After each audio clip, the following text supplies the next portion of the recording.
Welcome to the EntrePastors podcast on YouTube. This is a show that helps pastors think, act, and thrive as prosperous entrepreneurs.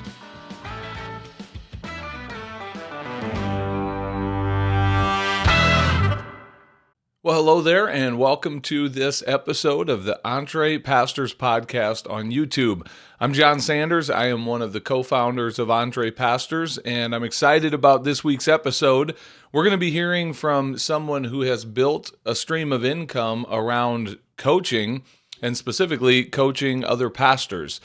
Dr. Barbara Ettinger has, for quite a few years now, been within her denomination the go-to person for coaching other pastors and also training other coaches to coach pastors.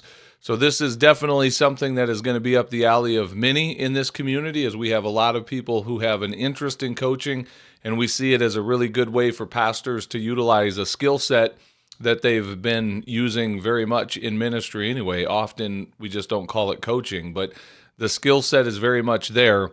And I know this is going to be a fascinating conversation for many. So thank you for tuning in and catching this week's episode. Without any further ado, check out our interview with Dr. Barbara Ettinger. Here we go. Well, Barbara, it is my pleasure to welcome you as a guest to the EntrePastors podcast. Welcome to the show. Thanks so much for having me. I've been looking forward to this. Yeah, we've been trying to get you on the show here for a little while now. We've had a few little issues that have stopped this conversation, but today is the day you and I finally get to meet each other and talk about your story and what you're a part of. So why don't we start with just a quick little introduction of yourself to our audience? Tell us a little bit about where you are in the world and what your ministry journey has looked like as far as your pastoral involvement in that realm of ministry. Sure, it's great to start that way, John. Yeah, I live and work in central Connecticut in New England, and I'm a ordained pastor with the Evangelical Covenant Church. My primary ministry opportunities are in our parish. I don't know if that's the right word to use, but I oversee churches from Maine to Virginia. So about 100 churches and over 200 credentialed clergy persons.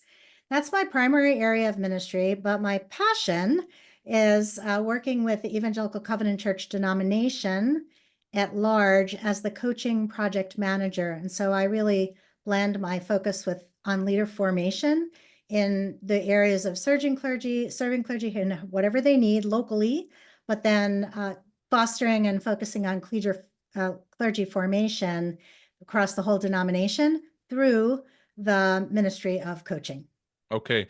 Now, are you pastoring at a local level as well? Do you pastor a local congregation, or are you simply more in that role of taking care of many congregations and leaders of multiple churches? I do not currently pastor a local congregation. My congregation is all the clergy from Maine to Virginia, but I have served as a church planting pastor in Vernon, Connecticut, actually, which is a suburb of Greater Hartford. So I have been in pastoral ministry in a couple of different churches, actually. That resonates with me because I mean, for years I worked as a church planter. I'm no longer in that role as a lead pastor. I'm on staff at a church where I preach about once a month. It's a much lighter load to carry. But where I really for many years have felt my sweet spot is speaking into the lives of many pastors. Now, I'm not a part of any, formal denomination per se, but my Pentecostal friends tell me I have an apostolic anointing. So there you go. I received that. And I like to work with a lot of different leaders of other churches. And even though I don't necessarily have any formal authority, sometimes they listen when I say things. And I think that's a God thing. So I see you kind of being in that role then of like, you're really pastoring the pastors in many cases and speaking into the lives of a lot of leaders. So that's really cool. How long have you been in that role then? How long have you been doing ministry in that arena? In the Covenant Church, I've been in this particular role for 8 years, and I've been in ministry in various different places for about 30 years. So okay, so you've been around it for a little while. Yep. Didn't grow up in it. You weren't like a PK or anything growing up, were you? No, not at all. No, I was raised Roman Catholic and didn't have a whole lot of role models as a woman, but a lot of wonderful, godly people invested in my life, both in the Catholic Church and after Catholic. So no, didn't grow up in the Covenant Okay. or, yeah. All right. Well, so let's jump into what I want to focus this conversation around the coaching, not only that you do, but that you're kind of multiplying into the lives of others. There's a lot of angles that we can jump off of there and serve this community with. So let's get into that story a little bit. Tell us about the coaching. I don't know if you call it a program or whatever you want. You can give the words to it, but the coaching influence and initiative that you've been a part of developing and launching within your community there.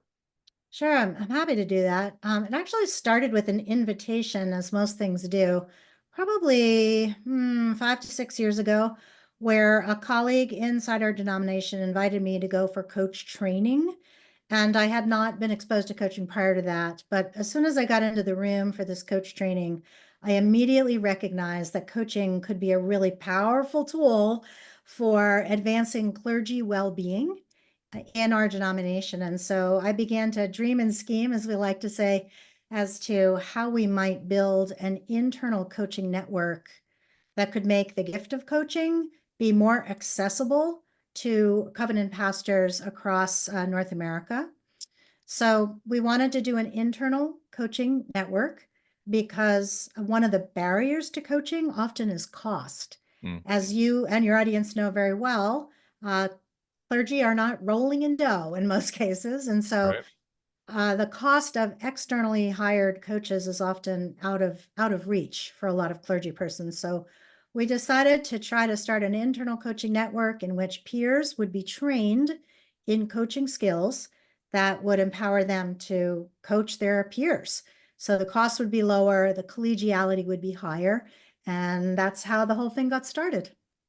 So where is it today? If you kind of fast forward to give us a snapshot of what that looks like today, what has that developed into? Yeah, well, we have an internal coaching workshop that has trained over 200 credential covenant clergy in coaching skills.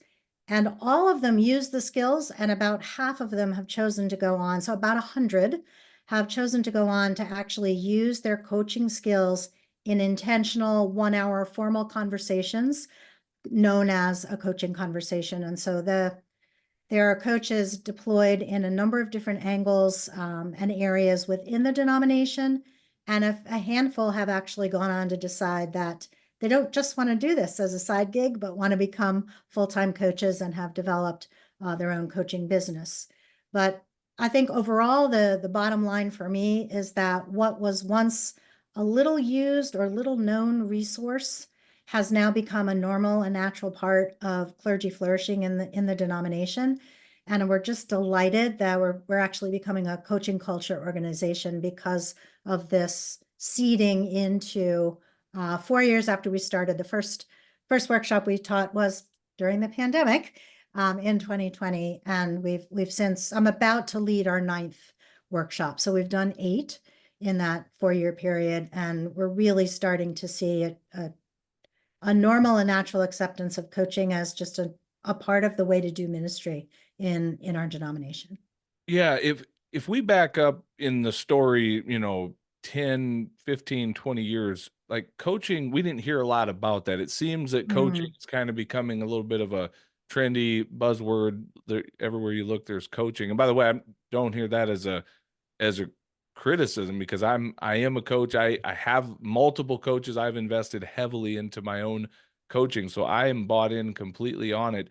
But maybe what is I'm going to ask you to give me your answer. Like, what is coaching? If you were to bump into a pastor who says, "Why am I hearing all this buzz about coaching all of a sudden?" How would you answer that to them, and how is that different from what we've looked to in the past as tools and resources for pastors? Maybe counseling or at times therapy if they're really deep in some kind of crisis Mhm. and they need that. Like, how do you describe what is coaching to a pastor who's maybe not really into that yet? Sure, that's a great question, and one that I've really had to figure out how to answer concisely. So let's see how I do in Yeah, being here you go. concise. Give it a shot. So fundamentally, our theology tells us that we are not designed to walk through this life alone, right? If we go right back to the garden, we see that it's just not good for humans to be alone. And Mhm. so um, we are not designed to get to clarity alone. And coaching and many other come alongside or paraclete ministries are there to help us. So, because we're fundamentally wired for communal discernment, it makes sense that there would be tools that would help us discern communally. And coaching is a come alongside or paraclete ministry that's really focused on forward movement. So it generates clarity, it empowers discovery, and we find that through coaching, people own what they discover. So Yeah. if I tell you something, John, you'll be like, yeah, thanks, Barb, that's cool. But if you experience it and you discover for yourself the different ways that whatever it was we were talking about actually enriches your life and ministry, then you own it and you Yeah. start to move forward with it. And that's what coaching does. It empowers you to discover what it is that God's calling you to do. And it does so in a very forward focused way. Yeah, and you're really drawing out of that person, like, in many cases, the answers are there, and just that coaching role is you're helping draw something out of them. You're not coming along and prescribing it all to them. Here's the 4 steps I'm gonna tell you to go do. It's really helping them discover what's been there all along or what's right in front of them. It's just that guide of helping them, get that clarity, as you're saying. And again, my life is so much better today because of the many godly men and women that God has put in my life as Mhm, coaches to speak into my life and to just be that, ask really powerful questions at different times that help me see mhm, things with clarity that I would not have come to on my own.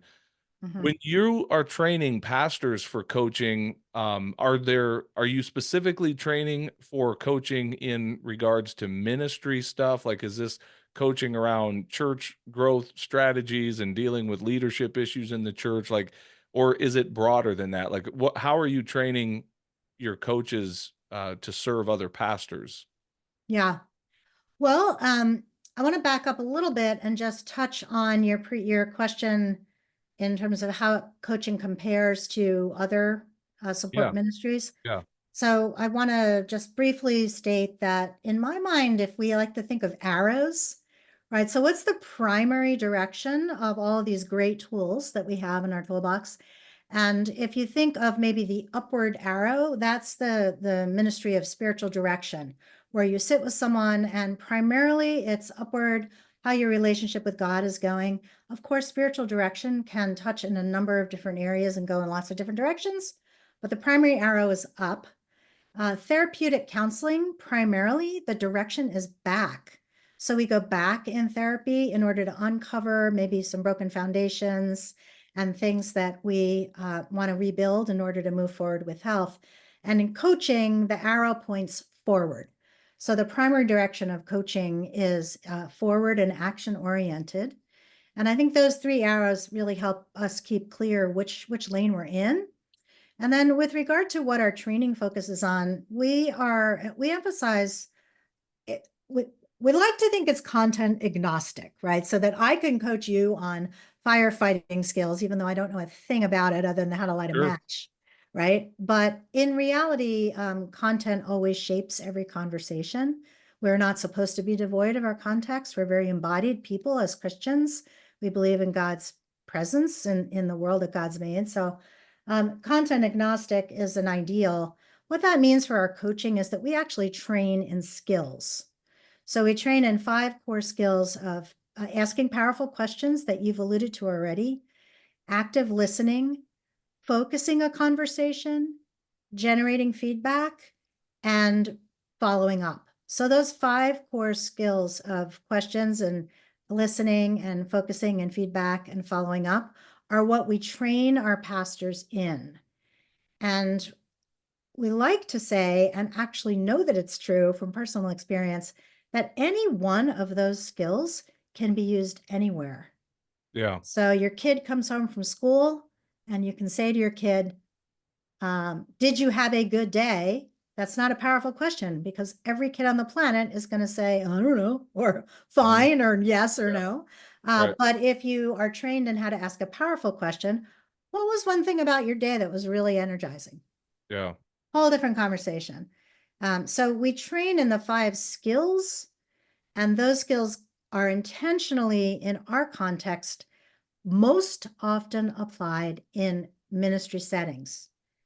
However, we get story after story after story, anecdotal, where this can be used in non-Christian settings. You can coach in a secular way without naming the name of Jesus or intentionally inviting the Spirit's presence through prayer, but you can still deploy these skills and have coaching conversations. Majority of our folks coach in ministry contexts because that's what we set out to build, Hmm. but it is completely transferable into any setting where someone needs somebody to listen to them, someone needs someone to ask questions that will unlock, help them focus, help them generate their own feedback and actually follow up. So it's broadly applicable anywhere. Yeah, I wrote down these five skills that you're teaching, and like so many pastors, whether they realize it or not, over if they're doing a good job in ministry over the years, they develop these skills even if they aren't able to fully articulate them, which makes coaching a really natural fit for pastors to think about, like Mhm. being trained as a coach. And I agree with everything you're saying. The flaw with thinking like you have to be an expert in a certain industry in order to be a coach there, right there's the flaw underlying. It's saying that I need Mhm. to be the one directing. I need to know more than my client. No, I need to have these skills that you're talking about, because I can bring completely fresh eyes to their situation, not knowing any of the technicalities of all the ins and outs of what they're dealing with, and I can still help them get some really powerful clarity in their life around issues, if I use these skills versus coming in as the expert in all things fill in the blank. Like, to your point about coaching me in firefighting, you absolutely could, because I'm not coming to you asking for specific technical skills. I know where to go to get Mhm. that. But if I feel Mhm. stuck in a career thing, you absolutely can unpack that, having never put out a single fire in your life. Like, you Mhm. don't need to be an expert in that world to coach somebody and serve someone there. So Mhm. here's a question I want to get to. As someone who has not only been in a professional, like I have, when I say professional coaching, all I mean by that is I've been paid very well to serve as Mhm. a coach for others. So I consider myself a professional coach. I've also helped many other pastors launch businesses of their own doing coaching. And then this is something we always bump into. Often we bump into this, Mhm. is this idea of credentialing. And Mhm. do I have any letters behind my name, is there someone, a board, someone that has signed off on me and said, this is, you are blessed to go coach other people now. And I'm always quick to say, I am a huge fan of learning and education and getting better. So never will I poo-poo somebody pursuing some kind of certification in coaching or training. But Mhm. what do you do with with the people you're training when it comes to that question of like credentialing? Do they need it in order to be a coach and to serve as a coach? And if so, how do you help them get that? Or do you not put a high priority on, you need certain letters behind your name in order to coach other people? Sure. Well, I have so many letters behind and in front of my name that I'm clearly a fan of education. I got my doctorate. I've, done the whole thing. So I also am really, really celebrate the benefit of learning in community in order to sharpen our skills. There is the International Coaching Federation, which is a worldwide standard setting organization that does have core competencies in coaching. You heard me name 5 of them and what we teach. And so, yes, credentialing is hugely helpful for anyone who wants to hone her skills or his skills to become even better at something that they may do naturally. I do find out there in the wild that the people are less interested in whether or not the coach has an ICF credential, but are far more interested in experience in coaching and outcomes in coaching. So again, get that credential, go for the training, integrate your life experience and your natural talents with something outside yourself. We're not meant to get to skills by ourselves either, Yeah. right? Like we're not meant to do anything alone.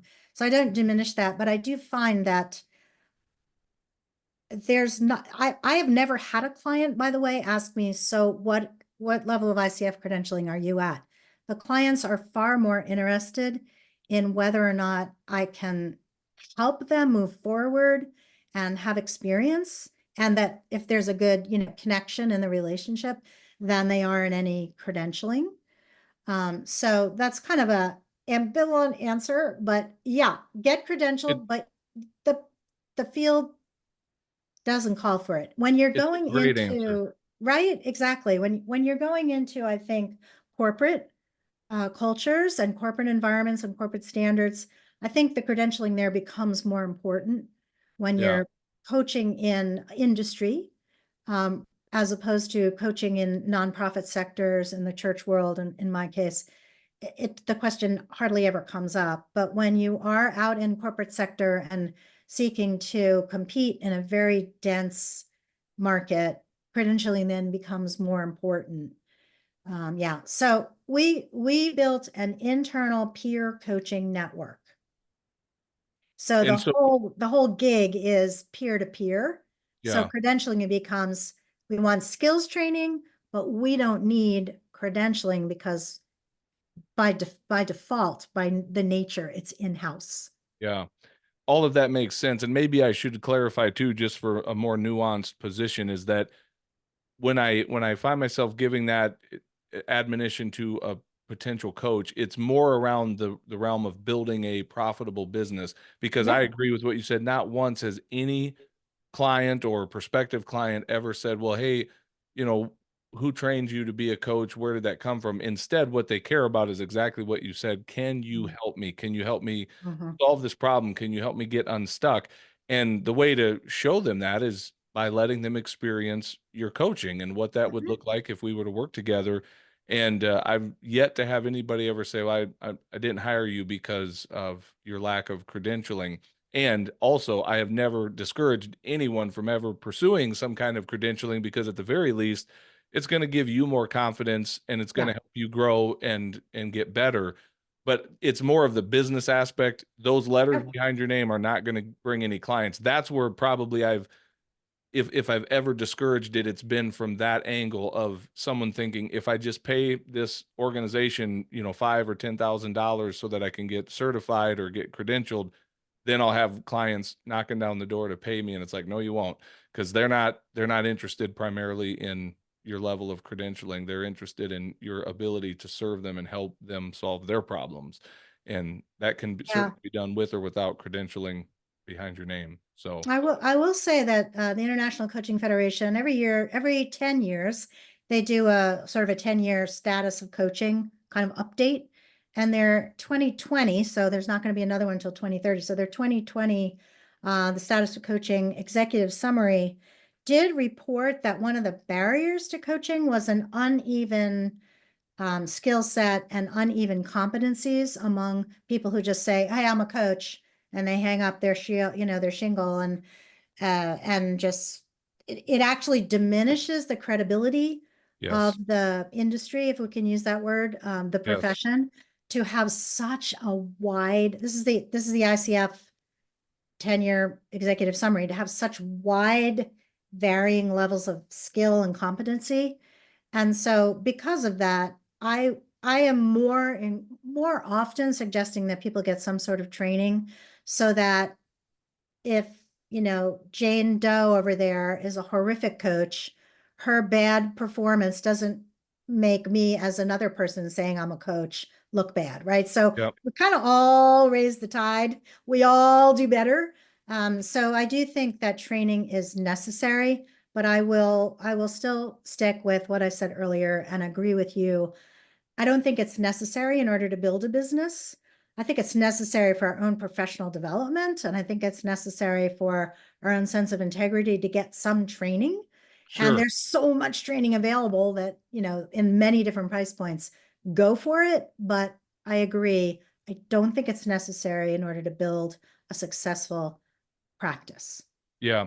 And let's go to the other side of that spectrum of just that coaching industry being so, overpopulated to the point that people are, almost as quickly as coaching seems to have come on the scene, people are seemingly starting to dismiss it at some level. And I only say that in part because the reality is, professionals have been hiring coaches for years and years and will continue to. You're not going to see professional athletes or executives in the corporate world all of a sudden stop investing into their coaching just because there's 18-year-olds hanging out their shingles as life coaches. But it is like becoming a glutted market. And so something I find myself saying to pastors who want to start a Mm, coaching business is another business side of that is we need to help you figure out who it is you're serving. Again, not that you have to yeah. be an expert, but who are you serving? Because I've heard myself say this many times to people in coaching conversations. Right now, nobody is on Google searching for a life coach. Like nobody's going and looking for a generic life coach. People are looking to have very specific problems solved. And so, how can you set yourself apart in the marketplace as someone who solves those problems for Hmm. people?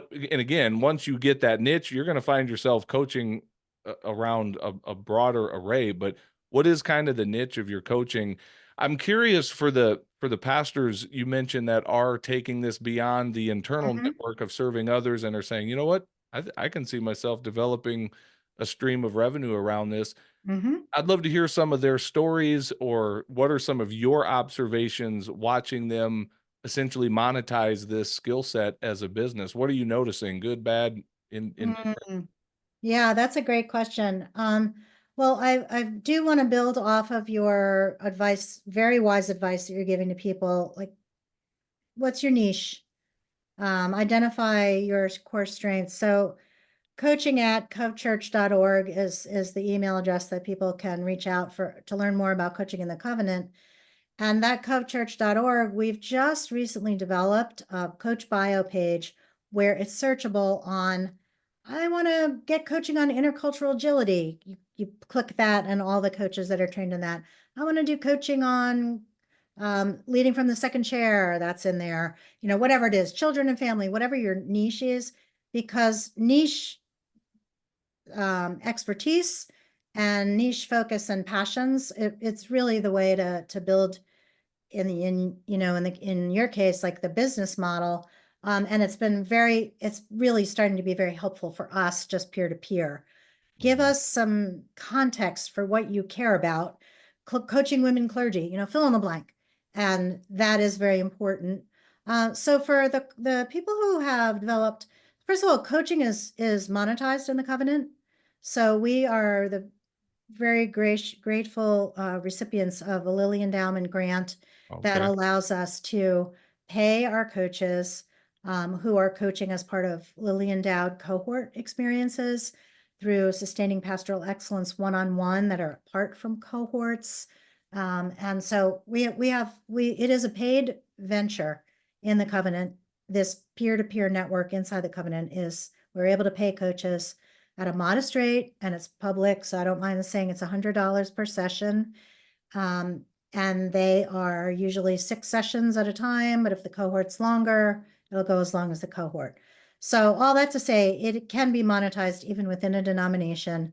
There are grants available and that sort of thing.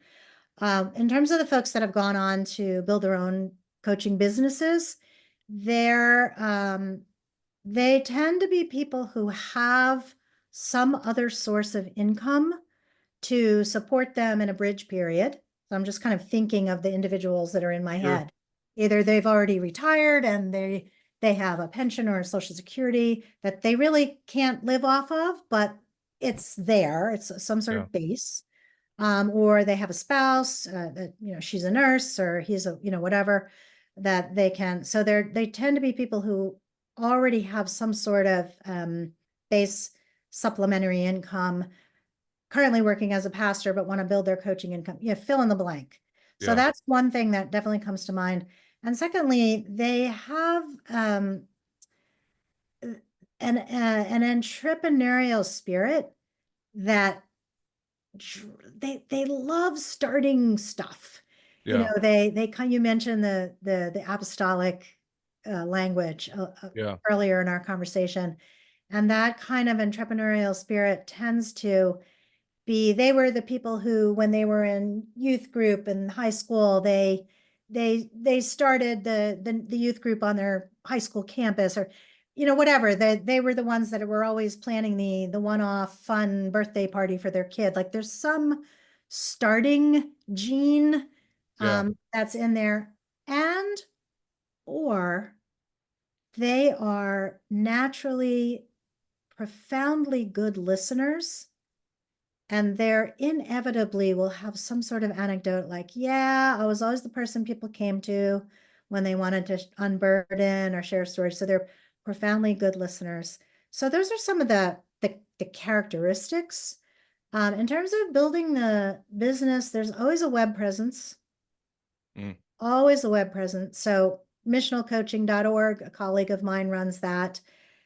He has set up a website for himself. That's the way it is in today's world. You Yeah. need people need to be able to find your billboard, your Yeah. ad in the newspaper of yesteryear is a website. So Yeah. they're always there, and they're able to define and explain who they are, and give a little bit of context for why they do what they do. And so those are some of the things that come to mind. I have two or three colleagues that come to mind as you ask that question who only do that. Mm. And so they've got their own coaching business. They also do consulting, which is a different form of ministry support entirely. Consultants bring the content, coaches draw out the content from you. But often successful coaching businesses will include both. They will Yeah. both bring some sort of expertise, that's consulting or mentoring, or in coaching, they will draw it out from you and help you to move forward. So they're very rarely, as I'm thinking over your question, I didn't give that any thought before now. Very rarely are people living off their coaching income if they're a one trick pony, right? Like they have a couple of different things that they're Yeah. doing in this realm of supporting, advancing, empowering, enriching others. Yeah. That's interesting. I would say that very much matches my observation as well. I don't know of too many coaches that is all they do singularly. That's where all Mhm. their income comes from. But I many of the coaches that I know that are doing really well, it's another piece of a bigger part of the offering that they bring to their Mhm. community or their people or whatever. So, yeah, that's a unique observation there. So I've got maybe two questions as we get ready to start wrapping things up. There'll probably be a few more questions, but I want you to speak to two different types of people that might be listening to this.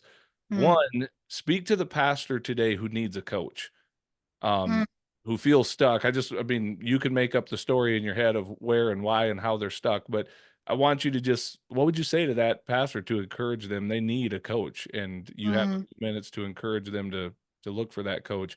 And then I'm going to ask you to speak to that pastor who would be a great coach and has even been thinking about being a coach. What word of encouragement or advice or kick in the pants, whatever you need to give to that pastor to jump into that and mhm, become a mhm, coach. So you take mhm. that in any direction you want, but speak to those two different types of people today.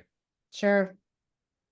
Well, I really am completely convinced that we are not designed to get to clarity alone, and that God has given us, it says in the book of James, he equips us with everything we need pertaining to life and godliness. And I think coaching is one of those things. So, to the pastors who are out there saying, I don't know where to go next, I'm stuck, I've got this particular problem I don't know how to solve, I don't have a long term plan, fill in the blank. Seek out a coach, ask in your networks. You can definitely write to coaching@covchurch.org, and I can help you find someone inside, outside the covenant to help you with that, because coaching really can help you to discover and to have insights that you didn't know you had within you. Mm. And as a Christian, I believe that the Holy Spirit will draw out what God has put in you in that coaching environment. And so you don't have to go it alone. You're actually not supposed to go it alone by our design. And coaching is one of those tools that God has now made available to us for our ministry toolkits. So seek out a coach, try them out, interview a couple of different people. The first one may not be a good fit. The second one may be just exactly right. but you're not designed to get to clarity alone, and coaching really can help. Yeah, So reach out. good. And what about Um, the pastor who's thinking about maybe being a coach? yeah, get some training. Doesn't need to be credentialing, but get some training. Again, some organizations that I work with, Creative Results Management. Keith Webb developed the coach model, and they've got some very reputable coach training that is moderately priced in terms of the world of you can spend thousands and Yeah. thousands. So get some training, Creative Results Management. The other organization that I recommend very highly, get some training. It's called Flourishing in Ministry, and they are out of Biola University. They're going to be launching a number of different price points for their coach training in starting in March. So I don't work for either one of those people. I don't gain anything from that, but reputable training is very important. You also could reach out to coaching@covchurch.org. We now have opened our basic training skills course to people outside the covenant. And so that's a $300 price point. You're welcome to reach out to coaching@covchurch.org and ask about our training. But get yourself some training. Listen to, be in prayer about it. Ask God, hey, God, could this be something that I might be able to do to generate some extra income? Here are my gifts and skills, Lord. I heard Barbara talk about powerful questions and listening. Are you good at those things? Do you find yourself helping people focus? And well, what really do you want to work on? What does that matter to you? If those are skills you already have, then you may already have some natural coaching proclivity, and get some training, talk to some people. And, I would watch out for coaching scams in terms of the Yeah. training. Good. So in terms of the training, you should never be spending more than $5,000 for a 60-hour course. That's a lot. You can spend way less than that. Yeah. But anything above that, you're getting ripped off, in my opinion. Yeah. Sorry for all those No, I people out would, there, that's but a good word. I'm glad you brought yeah, that up because there are yeah, just a number of scams around that. And I have found good coaching to be so relational that if you're just buying into coaching without having a relationship there, in my opinion, you're moving too fast, and like slow down and build a relationship with whoever it is you're going to be working with. Because to me, coaching is extremely relational. So by the time I'm Mhm. pulling out my wallet to lay down a debit card or a credit card for something, I know who I'm dealing with at that point. So That's yeah, good. good word. Um, Favorite coaching book? Like what's a coaching book on this specific subject of coaching that you would recommend most? Yeah, wow. I should have come prepared for that one. I didn't come prepared with that question. That just hit me as you Yeah, were talking. so yikes, I have one that I really like called Stuck. Um, it's by Terry Walling. So Walling, full disclosure, he was my professor for my Doctor of Ministry cohort, but he's written a tiny little book called Stuck. And it was self-published, so it's not the cleanest manuscript you're ever going to come across, but you can get it on Amazon. And the reason I like it is that it's a story-based journey of how coaching helped this one particular pastor get Hmm, unstuck. So I really like that little book. And then Coaching from the Inside. I cannot remember the author. Totally blanking on that. That's okay. I can look Uh, that up. yeah, Coaching from the Inside. It sounds like it's going to be about, um, all the inside, internal, like inside our, but actually it's a book that really inspired me to build an internal peer coaching network because it's coaching from the inside of an organization. Hmm. So if you're a pastor who's part of a denomination, how can you coach from the inside to your peers? And what I liked about the book again is that it was based on a bunch of interviews of people who are coaching all over the world, and are very successful professional coaches, like the mega star people, and they just tell stories of how it works to coach inside an organization that you're already part of using the networks that you already have. So those are two books, and I would be remiss not to mention, oh shoot, the name of the book is, let me look. Yeah. It's by Keith Webb, and it's by Keith Webb, and this is not the book, this is the workbook. I think it's called Coaching Skills for Christian Leaders or something like that, but the author is Keith Webb. Okay. Oops, sorry. Anyway, I can't do that with my blur on, but it's Coaching Skills for Christian Leaders with the author is Webb, W-E-B-B. But Okay. I think my favorite one is Stuck. And Awesome. please excuse all the typos in the book because he's a great coach, but he didn't have a good editor. There you go. That's all right. We can learn from that as well. Eat the meat, spit out the bones. That's what we There say you all go. the time here. Yeah. So, well, I'm going to check those resources out. I'm always Okay. interested to learn more and read, especially on topics like coaching that I care a lot about. So, Mm, thank you for sharing that. Well, Barbara, of let course. me ask you this as we get ready to wrap things up. I'm Mhm. assuming maybe you've already shared this email address several times. Is that the best way for people to connect with you? Is through coaching@covchurch.org, or is there another Yep. website or call to action that you'd leave them with? Yeah, that's the best way to contact me in terms of anything and everything that we may have talked about in our conversation today. If they want to know more about the coaching workshop intensive that the Covenant offers for people who are non-covenant pastors, that $300 price point, that's the email address to use. Yeah, and then I already endorsed, I don't know if I need an endorsement, that's a politically charged word today. We're actually having this conversation On on election election day. day. Yeah. I'm sure it will be broadcast at another time, but at any rate, flourishing in ministry through Biola University and creative results management, Keith Webb's organization, are also good resources. But to find me, to find our basic introductory course, $300 for 24 hours of basic skills training and coaching, it's coaching@covchurch.org. So Excellent. Well, happy to we've got serve that. anybody. We'll put that in the show notes to this episode, and we're grateful for your time and for the investment you've made into our community. Thank you so much. And thank you so much for having me. And I love what you're doing to empower pastors to live fiscally beneficial lives while they're doing their ministry. So thank you. Well, hey, thanks for watching this episode of the EntrePastors podcast. Make sure you hit that subscribe button so you can be notified every time we release a new episode. If you'd like to get connected to other pastors who are learning to think, act, and thrive as prosperous entrepreneurs, then we invite you to check us out on Facebook. Just search for the EntrePastors Connect group, answer a few of our simple questions there, and we'd love to include you in the conversations.